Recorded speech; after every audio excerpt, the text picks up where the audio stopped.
Alrighty, everybody. Let's see what kind of games we can get into today. So I'm still not great at chess. I'm getting better, but I'm still not great.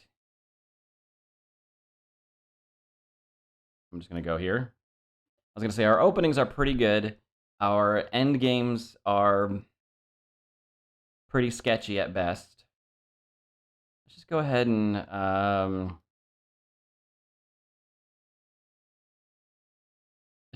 develop with a plan to castle. This is just to induce this pawn move. Like my opponent may not want to do naturally. And then we're going to retreat back.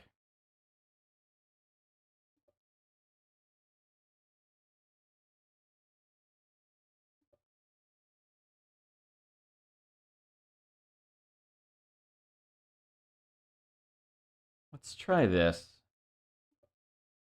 So our openings are pretty good. Our mid games are medium, and our end games are pretty bad.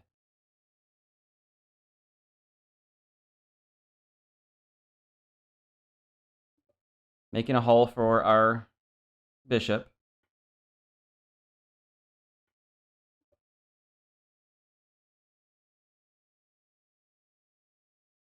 All right, now where do we want to develop? We've got some room for our light square bishop.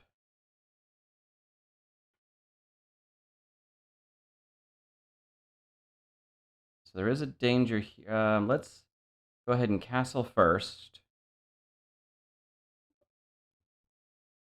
So we've dropped a pawn. I was gonna say we dropped a pawn, but we were looking at getting our bishop along the same diagonal, just like my opponent did.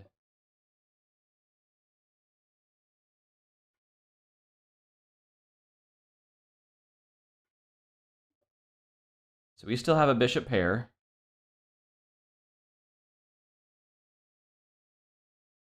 Let me think for a second.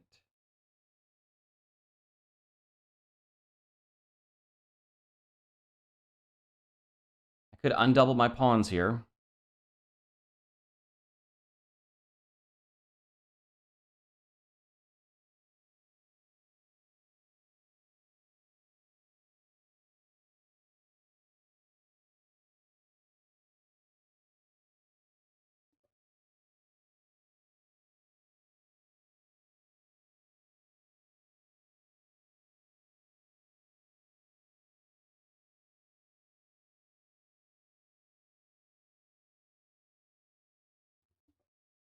So let's see if we can get these undoubled. Let me go ahead and pre-move this. All right, that's how you want to play it. Fine. I really wanted to move that. Do I have this? Is that a valid move? My opponent could push this pawn down to defend both.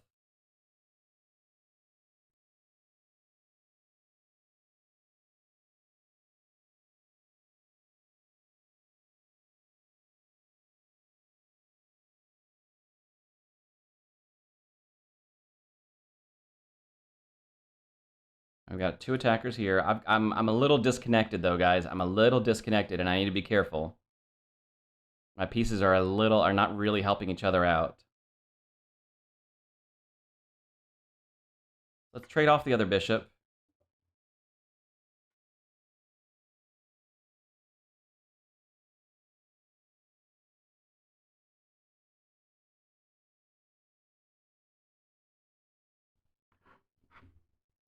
I'd really like to get an eye on this particular pawn now.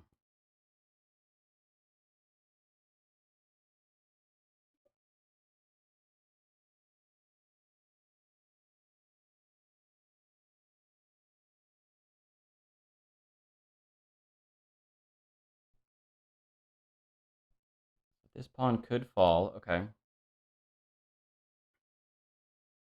I'm just doing some quick double checking. Notice this is not a trap, so I'm okay.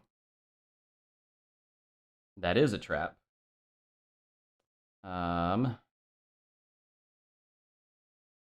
Let's just go here.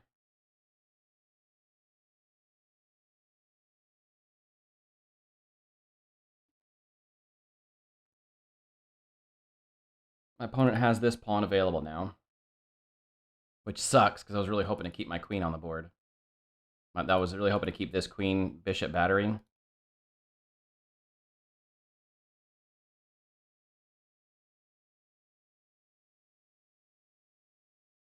I really hope my opponent doesn't take this pawn. I really want to push this pawn so that I'm threatening checkmate.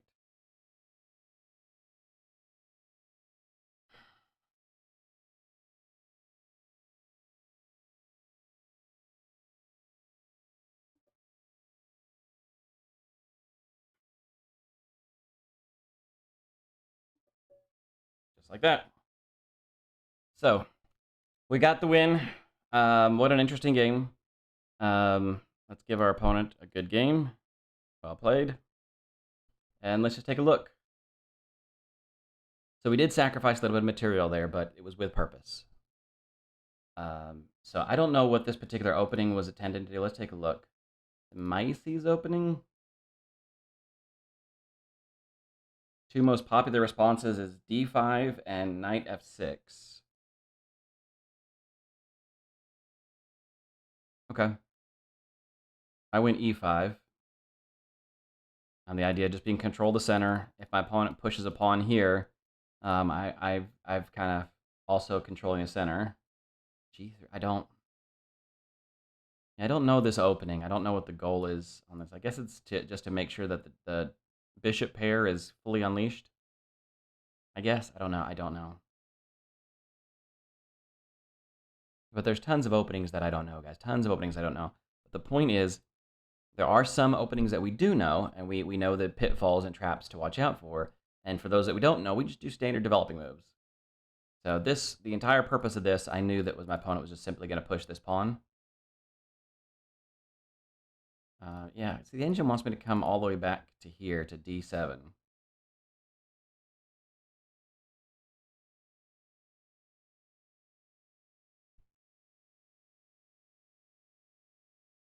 Yeah, I don't know if this knight on e7 was the correct way to go. Probably should just gone with a standard developing move.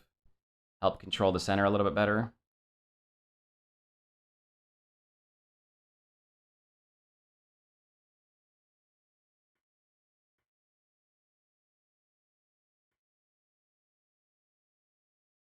Yeah, my next move should have been this knight. My central pawn was under attack, and I should have defended it. So that was dumb on my part. A simple knight move like this would have been sufficient. Yeah, mistake there. I was debating on this line, but then my opponent could capture here. I capture rook. He captures a rook, right? And he's still up that pawn.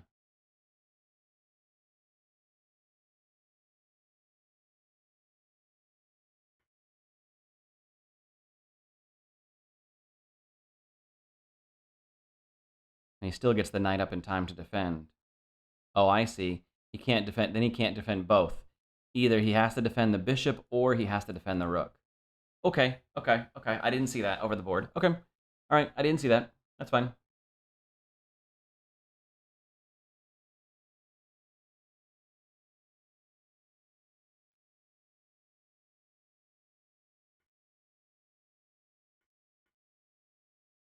I could have used the knight and kept my pawns.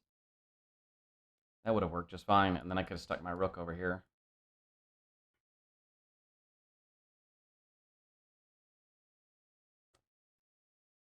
Okay, so this bishop move simply is to force the white king to not be able to castle. And then I can get my rook over here and get some pressure along the king. But I didn't find it to be too necessary.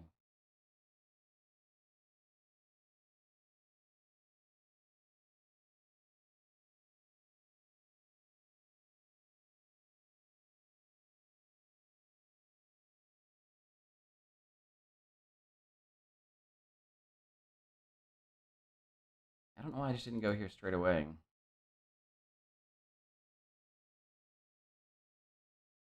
Oh, because there's nothing defending it. captures, and then capture.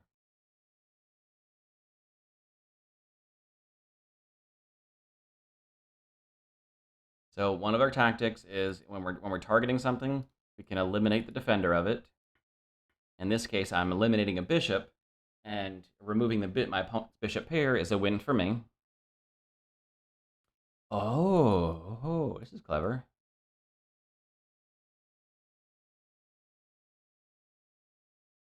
I could have just taken the pawn here, couldn't I?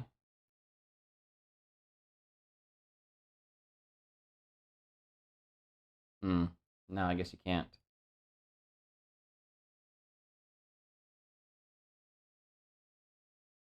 Yeah, this would almost force a queen trade.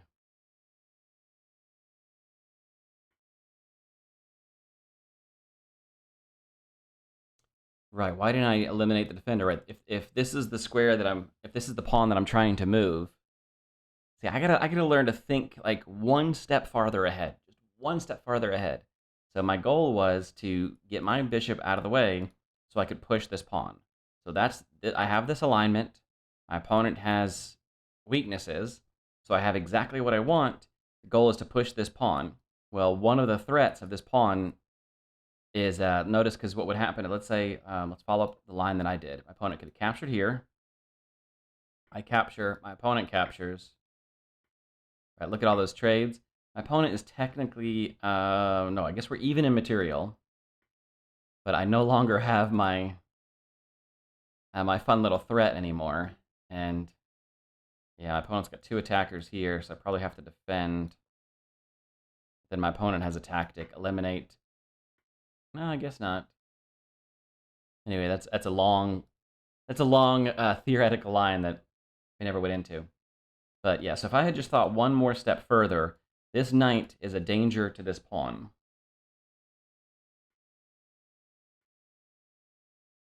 And now, even if my opponent grabs here, like, it's too little too late. The way I did it, I allowed my opponent to stick a knight in the way, and now my battering ram doesn't exist.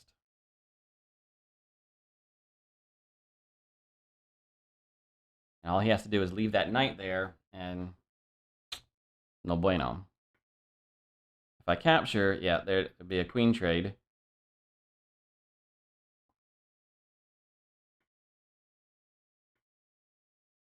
Could work. I mean, the game could still proceed, but yeah, this completely changed the complexion of the game. So even though my opponent is about to grab a free piece, I don't care. Technically, even if this didn't work, right? Technically, even if it didn't work, I have 2 pieces under attack that I could pick up. But yeah, unfortunately, my opponent missed the threat. And it could have been either of these squares. If you look back, it could have been either one of those 2 squares. It would have been fine. So, all right, well, we got the win on that one. That was good. That was a nice, easy, simple game. If we look at our rating, you see that we are now at, we're hovering right around that 1400 mark. So we're hitting opponents who are intelligent enough to not fall for the basic traps. And so I'm not going to swindle his win as often. I'm still going to find one like this from time to time, but we're also going to lose as many. So every time that we get a win like this, we're gonna probably lose one like that. I got a random smothered mate earlier, yesterday, last night, something like that, where I played a game and my opponent had just a simple knight move that checkmated me. Didn't see it at all. So, but yeah, we're hovering right around that 1400 mark. High 1300s, low 1400s. We're getting closer to me being comfortable calling myself a 1400 player, which is amazing to me. If I look at my rating on Rapid Games, you'll see, been hovering right. Yeah, here's the line for 1400 right there, and you can see we've been hovering over it now for a little while, almost the whole month of August. Yeah, from August 4th, even a couple games back here. Yeah, you can see we're hovering right around 1400. So I think it's time we can start calling ourselves a 1400 player. So we're slowly making that grind, that climb up. Again, rating doesn't matter. It's just a way for us to kind of keep track of our progress. Alrighty, guys, that was a short one. Yeah, I hope good things happen for you today. Bye.